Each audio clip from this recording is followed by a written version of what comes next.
यह भारत का वो कुंड है जहां भगवान परशुराम ने अपनी मां की हत्या करने के बाद अपने हाथ से चिपकी हुई कुल्हाड़ी से मुक्ति पाई थी।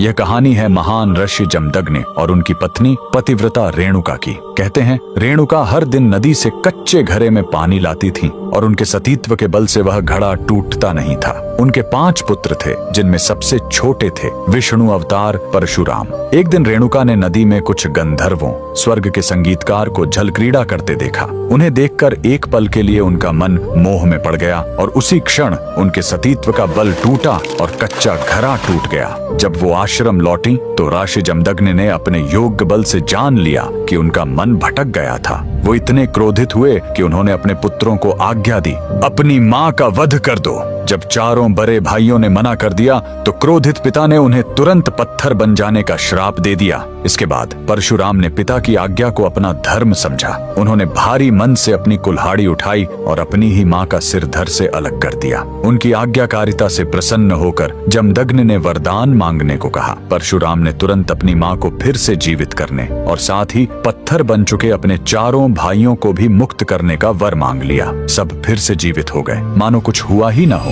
लेकिन कहानी यहीं खत्म नहीं हुई। मातृ हत्या का पाप उस कुल्हाड़ी पर एक दाग की तरह चिपक गया और वो उनके हाथ से अलग ही नहीं हो रही थी। उस पाप से मुक्ति पाने के लिए वह दर दर भटकते रहे, लेकिन कोई भी तीर्थ उस कुल्हाड़ी को छुड़ा नहीं सका। अंत में वह पहुंचे पूर्वी हिमालय की लोहित नदी के किनारे और जैसे ही उन्होंने इस कुंड के जल को छुआ, चमत्कार हुआ। कुल्हाड़ी अपने आप उनके हाथ से छूट गई। यही पवित्र स्थान आज अरुणाचल प्रदेश में परशुराम कुंड के नाम से जाना जाता है। आज भी हर साल मकर संक्रांति पर हजारों श्रद्धालु यहाँ इस विश्वास के साथ डुबकी लगाने आते हैं कि यह कुंड उनके सारे पापों को धो डालता है, ठीक वैसे ही जैसे इसने स्वयं भगवान परशुराम को पाप मुक्त किया था। भगवान परशुराम को दिल से मानने वाले सभी भक्त कमेंट्स में जय परशुराम जरूर लिखें।